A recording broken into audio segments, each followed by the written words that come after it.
제가 봉독해 올리겠습니다. 바울이 아레오바고 가운데 서서 말하되 아덴 사람들아 너희를 보니 범사에 종교심이 많도다. 내가 두루다니며 너희가 위하는 것들을 보다가 알지 못하는 신에게라고 새긴 단도 보았으니 그런즉 너희가 알지 못하고 위하는 그것을 내가 너희에게 알게 하리라. 우주와 그 가운데 있는 만물을 지으신 하나님께서는 천지의 주제시니 손으로 지은 전에 계시지 아니하시고 또 무엇이 부족한 것처럼 사람의 손으로 섬김을 받으시는 것이 아니니 이는 만민에게 생명과 호흡과 만물을 친히 주시는 이심이라. 인류의 모든 족속을 한 혈통으로 만드사 온 땅에 살게 하시고 그들의 연대를 정하시며 거주의 경계를 한정하셨으니 이는 사람으로 혹 하나님을 더듬어 찾아 발견하게 하려 하심이로되 그는 우리 각 사람에게서 멀리 계시지 아니하도다. 우리가 그를 힘입어 살며 기동하며 존재하느니라. 너희 신인 중 어떤 사람들의 말과 같이 우리가 그의 소생이라 하니 이와 같이 하나님의 소생이 되었은즉 하나님을 금이나 은이나 돌에 사람의 기술과 고안으로 새긴 것들과 같이 여길 것이 아니니라. 알지 못하던 시대에는 하나님이 간과하셨거니와 이제는 어디든지 사람에게 다 명하사 회개하라 하셨으니 이는 정하신 사람으로 하여금 천하를 공의로 심판할 날을 작정하시고 이에 그를 죽은 자 가운데서 다시 살리신 것으로 모든 사람에게 믿을 만한 증거를 주셨음이니라 하니라. 그들이 죽은 자의 부활을 듣고 어떤 사람은 조롱하고 어떤 사람은 이 일에 대하여 내 말을 다시 듣겠다 하니 이에 바울이 그들 가운데서 떠나매 몇 사람이 그를 가까이 하여 믿으니 그 중에는 아레오바고 관리 디오누시오와 다말이라 하는 여자와 또 다른 사람들도 있었더라. 아멘. 네, 오늘 말씀은 계속 바울이 2차 선교 여행을 다니면서 우리가 잘 아는 도시죠. 아테네에 머물면서 있었던 일을 이야기합니다.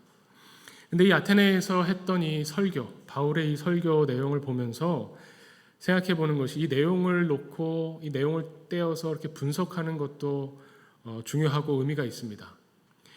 그런데 이 사도행전을 읽어가면서 그 흐름에 있어서 이 아테네에서 바울이 선교를 벌였던, 설교하며 전도했던 이 경험이 그동안에 있었던, 그 앞에 있었던 사건들과 어떻게 연결이 되고 또 앞으로 이 사건이 앞으로의 일들에 있어서 어떻게 바울이 성장해 나가는가에 대해서 그 흐름 속에서 오늘 이 설교를 한번 보고자 하는 겁니다.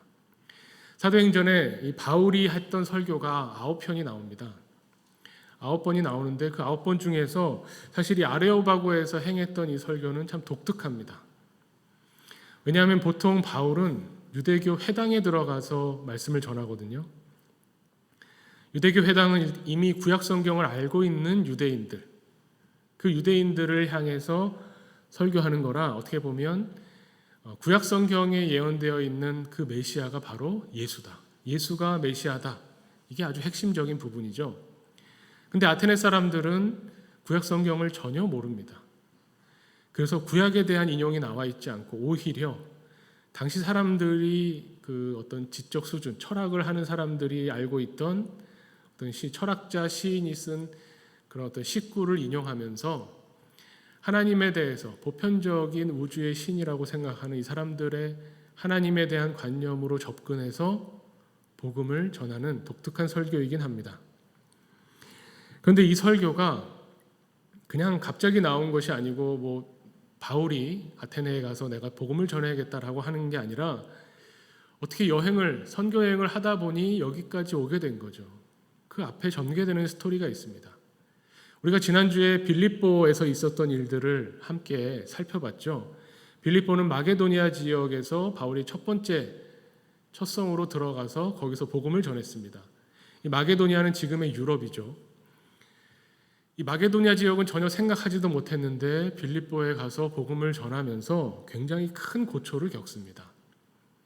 사실 빌립보에는 유대 회당도 없죠. 보통 회당에 먼저 가서 찾아가서 여러 가지 일들을 시작하는데 회당이 없어서 안식일을 지키는 여인들을 향해서 복음을 전했고 생각하지도 못해서 한 사람이 복음을 받아들여서 그 한 가정, 그 한 가정으로 어떻게 보면 빌립보의 교회가 시작이 됩니다. 근데 지난주에 그 부분을 자세히 보진 않았지만 이 복음을 전하다가 바울과 그 일행들이 붙잡혀서 사실은 매를 맞고 감옥에 갇히는 고초를 겪습니다.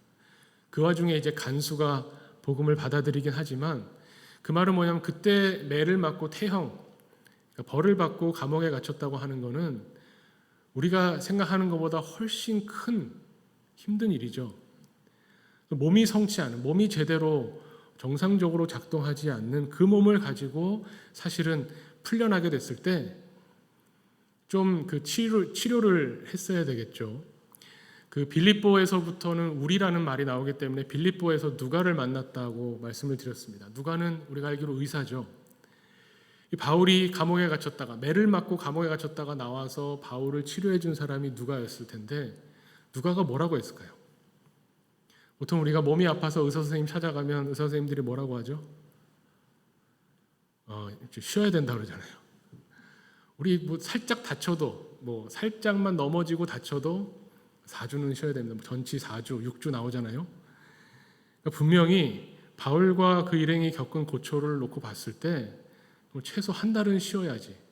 몸이 다시 회복되고 몸이 회복되고 건강을 되찾아야 앞으로 계속 복음을 전하는 이 사역을 할 것 아닙니까? 라고 했겠죠.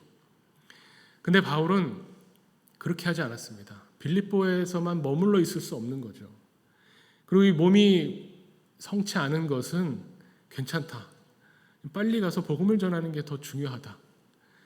그래서 이 빌립보의 그 사람들, 복음을 받아들인 사람들을 안심시키고 다독인 후에 바로 출발을 해서 그 다음에 간 곳이 데살로니가입니다. 데살로니가는 빌립보에서부터 한 150km 여행하면서 천천히 여행하면 낫겠지 하면서 여행을 하면서 150km를 걸어간 거죠.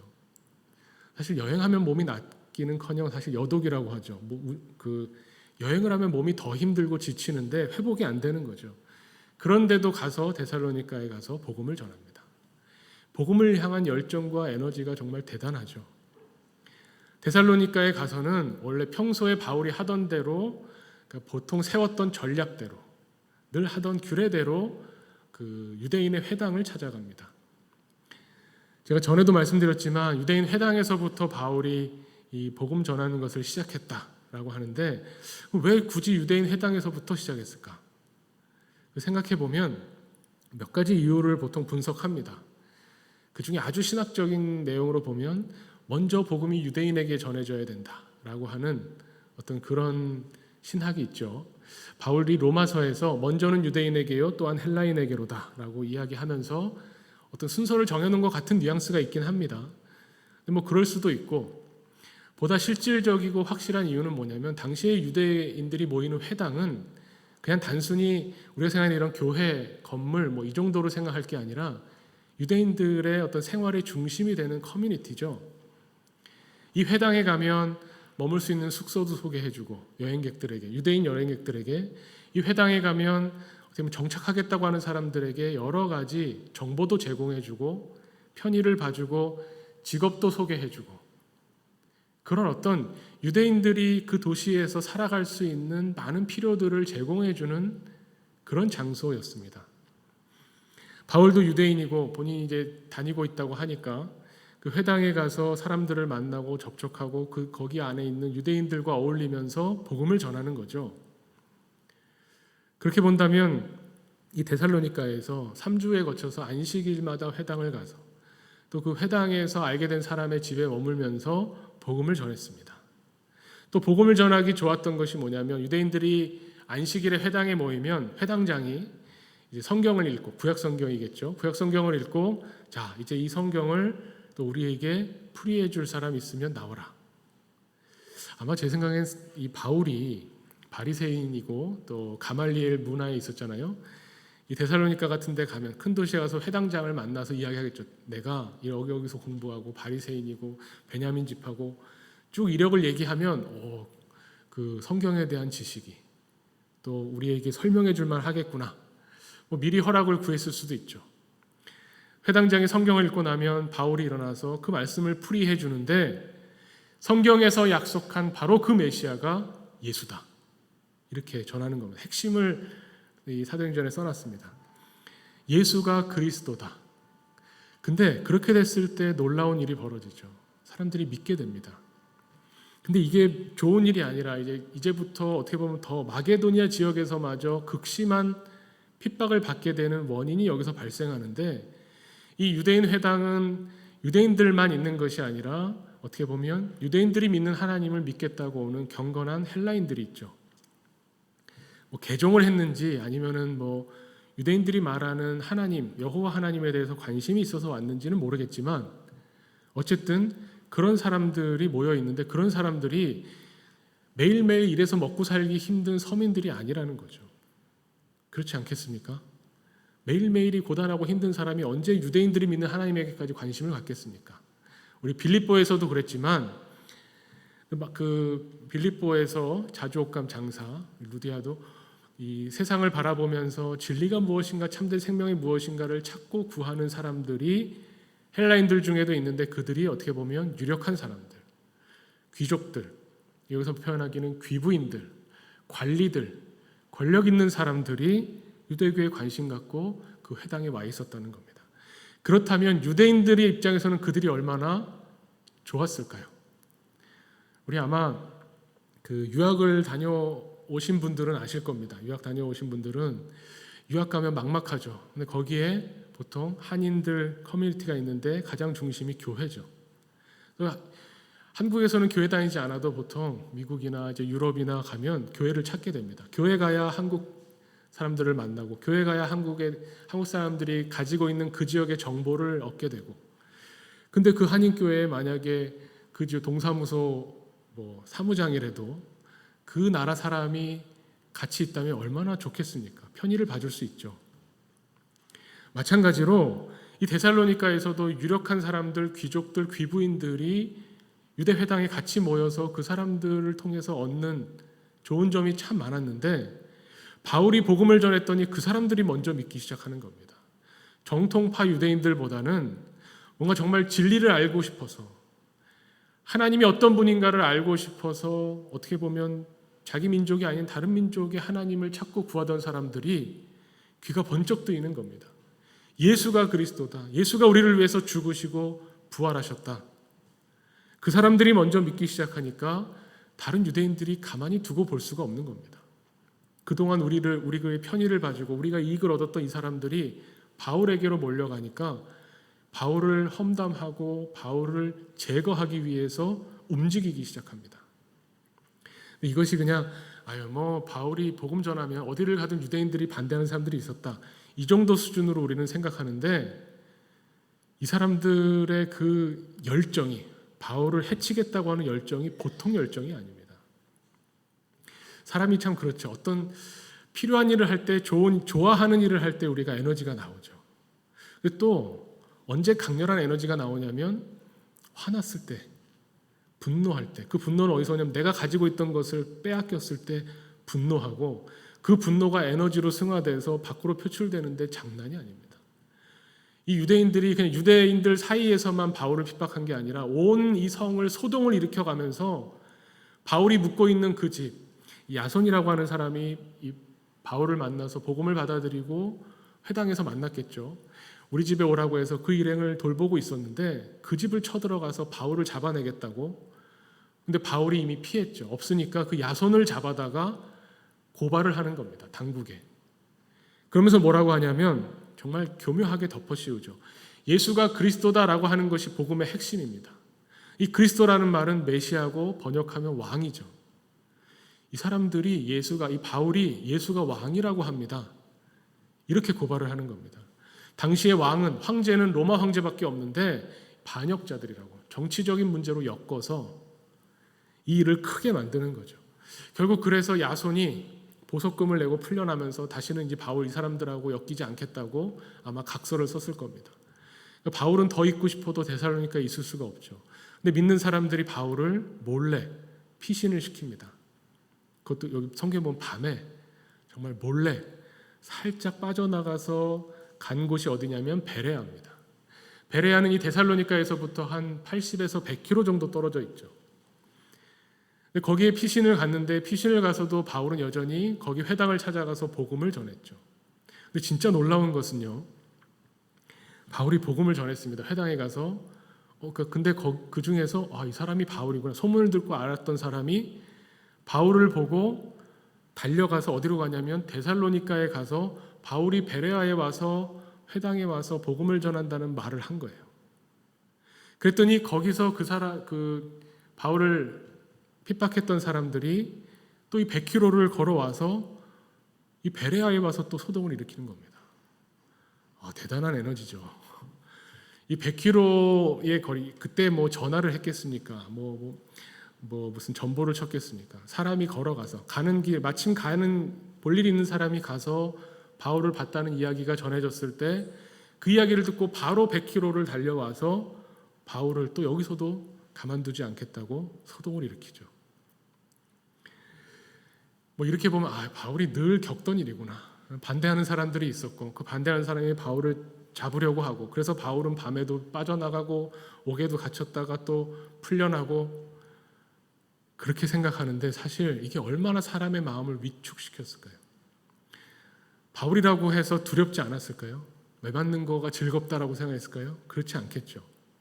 복음을 전하고 이 복음을 받아들이는 사람들이 생기고 이 사람들이 어떻게 보면 교회를 이루고 공동체를 만들어서 믿음이 안정적으로 들어오고 한 번 듣고 회심했다고 끝나는 것이 아니잖아요. 우리가 교회 생활을 하지 않습니까? 어떻게 하면 그리스도인으로 세상을 살면서 복음을 전할까? 이런 어떤 생활 속에서 복음화가 되어가는 과정이 필요한데 바울은 그거를 못하는 겁니다. 그러면서 엄청난 공격을 받습니다.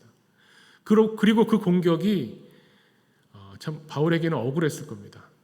데살로니가에서도 이렇게 정말 바울을 가만두지 않겠다고 사실 죽이려고 했겠죠. 죽이려고까지 하는 이 사람들을 피해서 밤에 몰래 도망갔는데 그러고 나니 어떤 소문이 도냐면 이런 거죠. 바울이 귀부인들 만나고 유력한 권력자들 이렇게 설득하더니 좋은 것만 쏙 빼먹고 상황이 좀 어려워지니 도망갔다.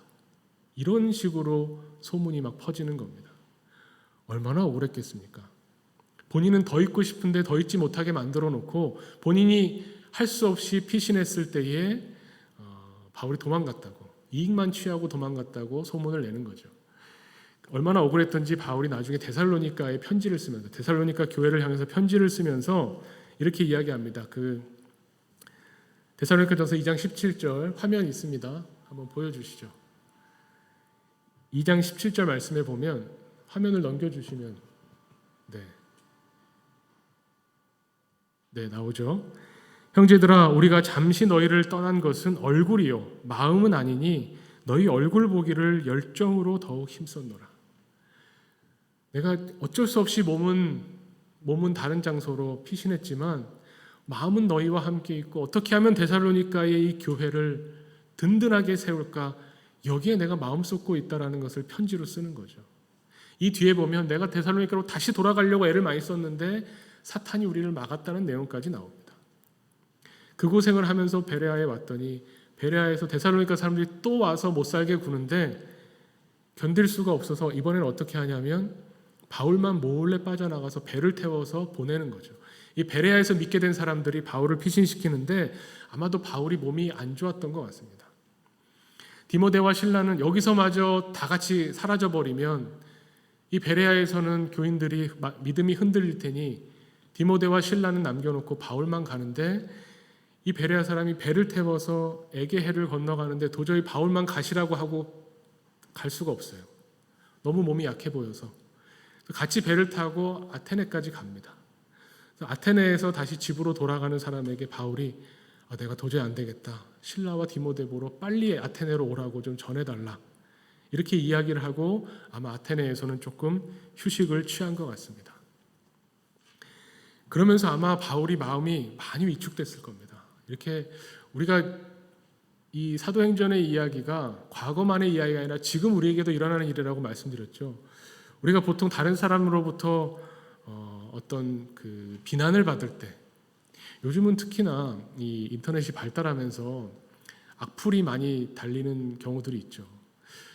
그 뭐 나쁜 소리 그냥 무시하면 되지. 그거 뭐 안 읽으면 되지. 뭐라고 떠들던 익명으로 저렇게 얘기하는 거 왜 신경 쓰나 생각하실지 모르지만 이 악플이라는 게 정말 무섭습니다.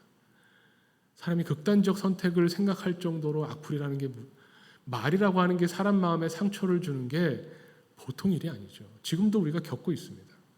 바울이 그 수많은 사람들이 바울을 잡겠다고 달려들면서 소리를 지르면서 비난을 하면서 소문이 귀에 돌아 들어오는 그 모든 것들을 견뎌내야 하는데 그게 쉬운 일이 아니겠죠. 아테네 와서 좀 조용히 쉬는데 제가 보기에 처음에 바울은 디모데와 실라가 올 때까지 좀 쉬려고 했을 것 같아요. 근데 쉬면서 아테네를 이렇게 둘러봤더니 신전이 너무 많은 겁니다. 그 신전을 보면서 이 사람들이 우상을 숭배하는 걸 보면서 또 마음에 격분이 일어났다고 이야기합니다. 다시 열정이 끓어오르는 거죠. 이 사람들이 저렇게 우상에다 대고 에너지와 인생을 바치면서 결국 헛된 길로 가고 있구나. 그래서 아테네에서도 사람들에게 복음을 전하기 시작합니다. 그것 때문에 결국 아레오바고라고 하는 종교 법정에 서게 되는 거죠. 그런데 그 이전에 바울의 태도에 비하면 이 아레오바고 설교의 내용을 한번 보면 이 설교를 바라보는 두 가지 시각이 있습니다. 상황에 맞게 또 듣는 사람에게 맞게 어떻게 보면 선교의 전략을 짜서 전한다. 그러니까 아테네에 있는 철학을 하는 사람들이 알아들을 수 있는 말로 접근해서 복음을 전했다라고 보기도 하고 결국 이렇게 접근했기 때문에 이 복음 전도가 실패했다라고 보기도 합니다. 왜냐하면 아테네에는 교회가 안 생기죠. 빌립보에서 한 가정이 믿었는데도 결국 그것이 자라서 교회가 됐는데 아테네에서의 교회라고 하는 기록은 없습니다. 그런 걸 보면 바울의 아레오바고 설교는 바울에게 있어서 정말 돌이키고 싶지 않은, 지우고 싶은 그런 어떤 경험이었을 수도 있습니다. 바울이 최대한 이 위축된 심정에서, 그 비난받는 심정에서 완전히 여기는 유대인이 없고 구약 성경을 모르는 사람들에게 어떻게 복음을 전할까 하다가 전한 것이 오늘 말씀에 나오는 것처럼 당신들이 종교성이 참 많다. 그래서 신들에게 벌받지 않기 위해서 알지 못하는 신까지 섭섭하게 하지 않으려고 여러 신전을 세우면서 어떤 신전은 우리가 미처 모르는 신이 있다면 여기 와서 우리의 제사를 받고 우리에게 화를 끼치지 말라고까지 하는 그런 종교성을 가진 사람들 아니냐, 이렇게 접근을 합니다. 당신들은 알지도 못하고는 신이 있다고 생각하지만 그 신은 바로 하나님이시고 하나님이야말로 우주를 창조하신 분이고 우리가 하나님으로부터 생명과 호흡을 받아서 살아가고 있다라고 이야기합니다. 근데 사실 이 앞에 나오는 이야기들은 우리가 말하는 이 복음의 핵심은 아니죠. 우리가 전도해보면 느끼게 되지만 우리는 알지 못하지만 뭔가 조물주가 있다, 창조주가 있다라고 하는 것은 사실 대부분의 사람들이 생각은 합니다. 이 아테네 사람들은 2000년 전 아테네 사람들은 철학 시대를 살고 있었고 지금 우리 21세기 우리는 과학 시대를 살고 있죠. 그것이 뭐 빅뱅을 통해서 이 세상이 만들어졌건 뭐 어떤 물리적 법칙에 의해서 진행이 되건 어쨌든 뭔가 처음 시작이 있었다는 것은 인정을 하고 그 시작을 우리가 명확히 이해하거나 설명하지 못한다는 것까지도 납득하지만 그렇지만 그것이 하나님이라고 하는 것은 또 다른 영역입니다. 아테네 사람들에게 있어서도 철학이 이 사람들에게 많은 것을 생각하게 하고 알게 하지만 그렇다고 해서 이 복음이 들어가서 하나님을 믿게 되는 믿음, 신앙을 갖게 되는 것은 또 완전히 다른 문제라는 거죠. 근데 그 길을 가기 위해서 바울이 차근차근히 막 설명을 합니다. 이 바울이 또 공부를 많이 했다는, 헬라 문화에 어떻게 보면 이 팔레스타인에 살던 유대인들과 달리 바울은 다소에서 나고 헬라식 교육을 받고 성경 공부도 많이 했지만 헬라의 철학에 정통하다는 것을 막 설명을 하면서 인용을 하는데 당신들 철학자들도 이런 시를 써서 인용하지 않느냐라고 인용하는 부분이 28절에 나오죠. 우리가 그를 힘입어 살며 기동하며 존재하느니라. 너희 시인 중 어떤 사람의 말과 같이 우리가 그의 소생이라. 이게 무슨 말인가 하는데 고린도전서가 아니고요. 이게 아니면 이거는 그냥 꺼주시고요. 철학자 시인의 말을 인용하는데 우리가 그의 소생이라. 그러니까 신이 그 당시 철학자들이 가지고 있는 뭐 에피쿠로스 학파나 스토아 학파들의 이야기, 뭐 그걸 자세히 할 필요는 없지만, 아무튼 신은 우주를 창조하고, 어떤 요즘하고 비슷하죠. 뭔가 어떤 시발점이 있어서 이 우주가 창조되고 우리가 있는데, 그런데 거기에 더 이상 관여하지 않는다는 거예요. 신은 멀리 떨어져 있고 관여하지 않고, 어디서나 사실 무엇이나 신이다라고 하는 범신론 극단으로 가면서 신과의 관계, 신과의 인격적인 어떤 교류나 관계에 대해서 전혀 생각하지 않았죠. 근데 그 사람들에게 당신들도 시적으로 표현할 때 우리가 그의 안에 있다, 창조주 때문에 우리가 살아가고 있다고 이야기하지 않느냐 하고 인용을 하면서, 하나님이 멀리 계시지 않고 찾으려고만 하면 찾을 수 있고, 하지만 하나님이 더 명확하게 하나님을 알려주시기 위해서 우리에게 한 사람을 보내셨다라고 이야기하는 겁니다. 그러면서 이는 정하신 사람으로 천하를 공의로 심판할 날을 작정하시고 그를 죽은 자 가운데서 다시 살리셨다. 사실 이게 핵심이죠. 마지막 한 절에 복음의 핵심이 들어있습니다.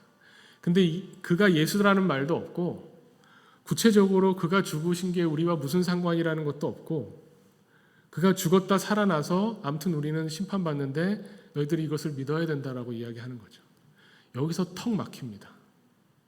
그리고 그 철학하는 사람들이 봤을 때 몸의 부활은 말도 안 되는, 죽은 몸이 다시 살아난다는 것은 말이 안 되는 겁니다.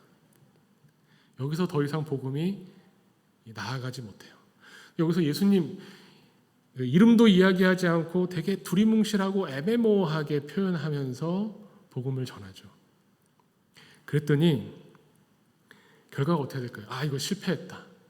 결국 봐라, 바울이 이 아덴에서 이루어낸 성과도 없고 교회도 안 생기고, 이걸 통해서 뭐 몇 사람 관심을 보였다고 하지만 그러다 사그러들고, 바울이 이 아덴에서의 전도한 것은, 복음 사역을 전한 것은 실패구나, 이렇게 평가하고 끝낼 수도 있죠.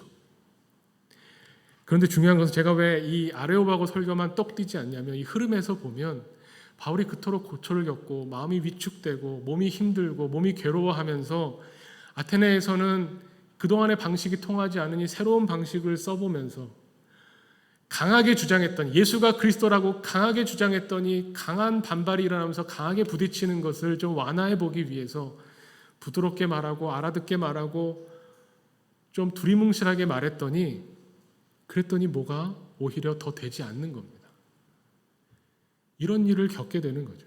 바울이 복음을 전했다고 해서 모두 다 성공하는 게 아니고요. 바울이 100명을 놓고 전도했다고 해서 100명이 다 믿는 게 아니죠. 그런데 중요한 것은 뭐냐면, 바울이 이런 경험을 통해서 성장하고 있다는 겁니다.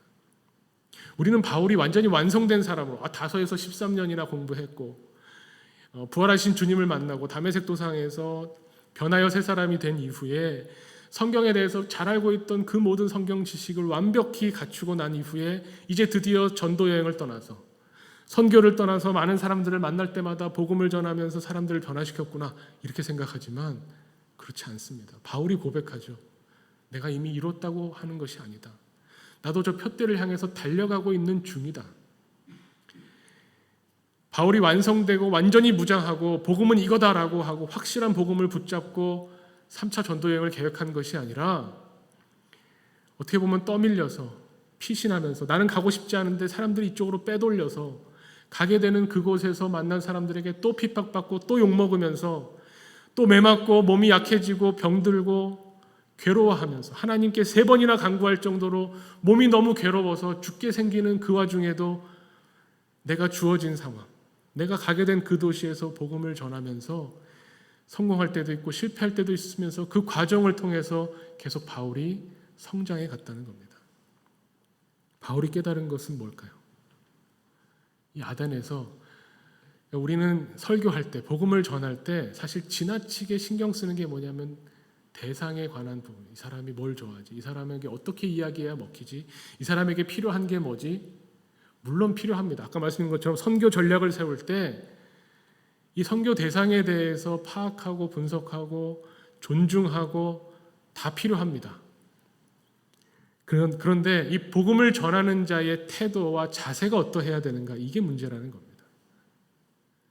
저 사람을 어떤 그 논리적인 말로, 저 사람이 믿을 수 있는 말로 꼬셔내는 것이 아니라 복음은 그냥 전하는 겁니다. 근데 복음을 전할 때 복음의 핵심을 전하는 거죠. 왜냐하면 그 복음의 핵심이 우리를 살게 하거든요. 이 복음을 전해야 된다는 것이 제가 지난주에도 말씀드렸지만 진짜 복음이 필요한 사람은 하나님을 믿는 사람들입니다. 믿지 않는 사람들에게 복음이 필요하고 나는 이미 복음을 소유했구나. 나는 이미 복음을 믿은 사람이니까 이제 복음은 안 믿는 사람들에게 줘야겠구나. 그게 아니라는 겁니다. 이 복음을 전하는 경험을 통해서 복음 전하는 사람이 살게 되고 변하게 되고 성장하게 되고 더욱 하나님을 사랑하며 경험하게 된다는 거죠. 바울이 이후에 아테네 이후에 간 곳이 어디냐면 고린도입니다. 고린도에 가서 이제 디모데와 실라를 만나서 고린도에서 또 이 복음 전도 사역을 펼쳐가면서 나중에 고린도를 향해서 편지를 쓰죠. 고린도 교회에. 근데 고린도에서 복음을 전할 때의 태도가 바뀌었다는 것을 고린도 전서를 통해서 우리가 보게 됩니다. 고린도전서 2장 1절에 보면 이렇게 말씀합니다. 형제들아 내가 너희에게 나아가 하나님의 증거를 전할 때에 말과 지혜의 아름다운 것으로 아니하였나니 내가 너희 중에 예수 그리스도와 그가 십자가에 못 박히신 것 외에는 아무것도 알지 않기로 작정하였습니다. 바울이 그 전에 행했던 여러 가지 경험들과 설교들 이걸 통해서 바울이 맨날 똑같은 것만 전하고 성장하지 않은 것이 아니라 실패도 겪고 부침도 겪으면서 결국 내린 결론이 여기에 있다는 겁니다.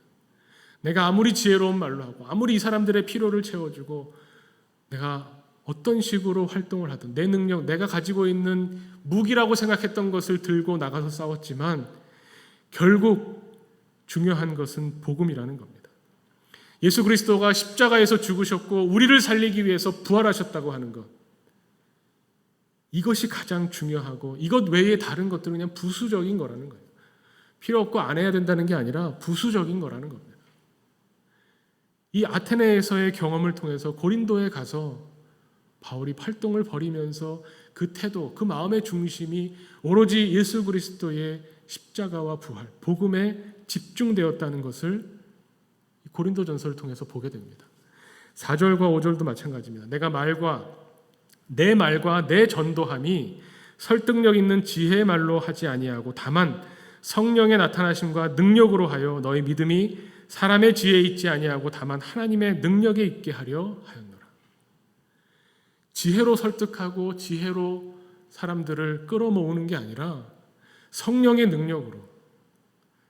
능력으로 복음이 받아들여지고 믿게 되고 믿는 자로 거듭나게 한다고 하는 것을 명백하게 경험하게 되었다는 겁니다. 이것이 중요하죠. 이 과학의 시대를 살고 있는 지금 우리에게 지금 중요한 건 뭐냐면 팩트잖아요. 그거 논증될 수 있느냐, 증거가 있느냐, 근거가 있느냐, 논리적이냐. 이 과학이 말해주고 있는 팩트가 아니면 믿지 않으려고 하는 이 시대를 살아가면서 복음은 무엇인가?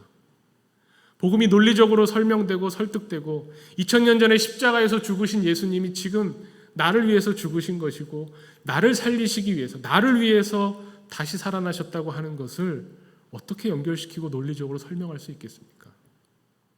그런데 놀라운 것은요. 우리가 설명하고 우리가 공부하고 우리가 해내는 것이 아니라 성령의 능력으로 이것이 이루어진다는 겁니다.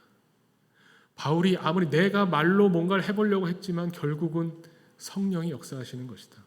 이것을 증언하는 것이 바로 사도행전입니다. 주께서 마음을 열어주시고 주께서 역사하실 때에 복음이 들어가게 됩니다. 복음을 믿게 됩니다. 말과 지혜에 있지 않고 성령의 능력에 있고 성령의 능력으로 하나님의 말씀을 믿게 된 사람은 이제 살아가는데 하나님의 능력으로 살아가는 사람이 된다는 겁니다. 바울이 이것을 경험했습니다. 이 사도행전의 이야기가 그냥 끝나는 것이 아니라 우리에게도 계속 일어납니다. 교회가 여러 가지 활동을 합니다. 교회가 복음을 전하기 위해서 애쓰고 수고합니다. 직접적이든 간접적이든 복음을 위해서 많은 일들을 하죠. 그런데 거기에서 실패한다고 해서 실망할 필요가 없고 안 될 것 같다고 해서 시도조차 하지 않는 그런 자세를 취한다면 그러면 우리 성장이 없고 변화가 없습니다. 바울이 안 될 걸 뻔히 이 아테네 사람들은 도저히 안 되겠구나 하고 시도조차 하지 않았다면 나는 이제 다른 것들은 다 잊어버리고 오직 십자가의 도만을 전하겠다. 오직 예수 그리스도의 십자가만이 내가 전할 것이다 라고 마음을 굳게 먹는 이 바울의 고린도 전도는, 고린도에서의 활동은 달라졌을지도 모릅니다. 우리는 성공과 실패는 우리 손에 있는 것이 아니고 우리는 계속적으로 시도하는 겁니다. 복음을 전하기 위해서. 저 사람이 내가 이렇게 말하면, 내가 그리스도인으로서 경건한 모습을 못 보였는데 내가 그 말씀을 전해도 될까? 안 되더라도 전하는 겁니다. 그 경험을 통해서 우리에게 무엇이 중요한가? 복음을 전하는 경험이 결국은 우리를 살리는 복음의 능력이 됩니다. 복음은 우리에게 필요합니다. 믿는 사람들에게 더욱 필요합니다. 매일매일 복음이 아니고서는 살 수 없다고 하는 것. 이 복음을 우리의 삶 속에서 우리의 말과 행실로 전하지 않으면 하나님의 생명으로 살 수 없다는 것을 깨닫고 하나님을 바라보는 사람들이 그리스도인들입니다. 사도 바울의 이런 그 전도의 여정, 이 여행의 경험들을 우리가 살펴보면서 결국 우리도 이 복음을 전하는 이 길에 여정에 있다고 하는 것 다시 한번 깨닫습니다. 지금 내가 완성되어 있는 모습이 아니라고 해서 실망할 필요 없습니다. 주변의 많은 것들로부터 비난받고 핍박받는다고 해서 위축될 필요도 없습니다. 어렵겠지만 실패하더라도 계속 부딪히는 겁니다. 복음을 전하는 겁니다. 그러면서 우리의 마음은 오직 복음의 능력으로 산다. 다른 그 어떤 것도 아니고 어떤 효율적인 성과를 내는 것이 아니고 결국 이 복음을 통해서 우리가 살고 교회가 살고 결국은 우리 이웃들이 살아나게 되는 하나님의 생명 살리는 역사가 있게 될 것이라는 것을 믿음으로 나아가기를 원합니다. 우리 하나교회도 우리에게 주시는 이 사명, 우리에게 주시는 이 일들을 통해서 우리가 살고 우리 이웃들을 살리는 주님의 교회로 서기를 간절히 축원합니다. 함께 기도하겠습니다. 하나님 아버지 감사합니다. 오늘 바울의 여러 가지 어려움과 전도의 사역에 있어서 일어났던 일들을 바라보면서 하나님, 우리가 펼쳐나가고 있는 복음의 사역들을 다시 한번 돌아봅니다. 우리의 힘으로, 우리의 지혜로, 우리의 능력으로 행하는 것이 아니라 오직 성령의 능력을 바라보며 구하며 이 일들을 통해서 우리가 더욱 풍성히 하나님을 체험하며 하나님으로부터 생명의 힘을 얻게 됨을 우리가 다시 한번 깨닫습니다.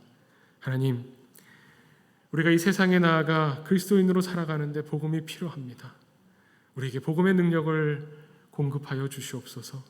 하나님의 생명과 하나님의 능력으로 살아가는 우리 하나교회 되도록 우리를 붙잡아 주시옵소서. 우리를 사랑하시는 예수 그리스도의 이름으로 기도하옵나이다. 아멘.